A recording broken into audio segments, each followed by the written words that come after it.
کیا نبی کریم صلی اللہ علیہ وسلم کو یتیم کہہ سکتے ہیں؟ اعلیٰ حضرت امام علیہ سنت رحمۃ اللہ تعالیٰ علیہ جو زبردست عاشق رسول ہے،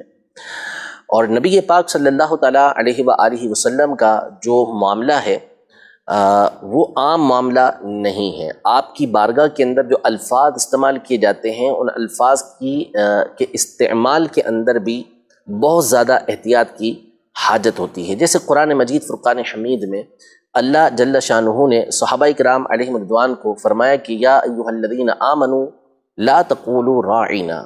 کہ اے ایمان والو راعینا مت کہو۔ راعینا کا معنی جو ہے وہ ہے کہ ہماری رعایت کیجئے، یعنی ہمارا لحاظ کیجئے، اور ہم جو آپ سے سننا چاہ رہے ہیں اس کے اندر آپ اس طرح گفتگو فرمائیں کہ اس کو ہم سمجھ سکیں، اس کا یہ معنی بنتا ہے۔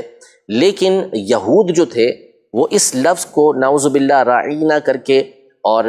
زبان کو کروٹ دے کے اس انداز میں ادا کرتے تھے کہ اس کا معنی غلط بن جاتا ہے۔ تو اللہ پاک نے صحابہ کرام علیہ رضوان کو منع فرما دیا کہ تم راعینا نہ کہو بلکہ وقول انظرنا،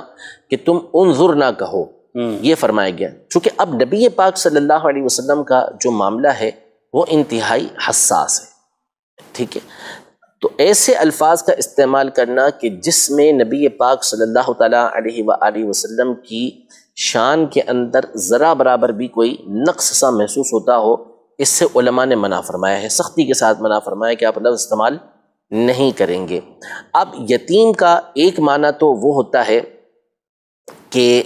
جس کو بولتے ہیں در یتیم، نادر، ایسا نادر کہ جس کے جیسا کوئی ہو ہی نہ، ایسا موتی جو بالکل نادر ہے، نایاب ہے، قیمتی اور منفرد موتی، تو ایسے چیز کو یتیم بولتے ہیں، یتمن سے یہ نکلا ہوتا ہے۔ اور دوسرا یتیم کا ایک معنی ہوتا ہے کہ جس کے والد جو ہے وہ اس کے بلوغت سے پہلے فوت ہو جائے، تو اس کے اندر ایک پہلو ایسا نکلتا ہے کہ سامنے والے کے اوپر رحم آتا ہے، یعنی اس کے یوں کہہ لیں کہ جب ہم کسی کو کہتے ہیں یار یتیم ہے، بیچارہ یتیم ہے، تو گویا کہ ہم ایک اس کے اوپر حسرت کر رہے ہوتے ہیں، اس کے اوپر یہ کہہ رہے ہوتے ہیں کہ یار اس کے اوپر بیچارے کے اوپر افسوس ہوتا ہے، اس کے اوپر ہمیں رحم آتا ہے۔ تو یہ جو پہلو نکلتا ہے، اس پہلو کی بنیاد پر اعلیٰ حضرت امام علیہ سنت رحمۃ اللہ تعالیٰ علیہ نے نبی پاک صلی اللہ علیہ وسلم کو یتیم کہنا یہ حرام لکھا ہے، ناجائز ہے کہ نبی پاک صلی اللہ علیہ وسلم کے لیے الفاظ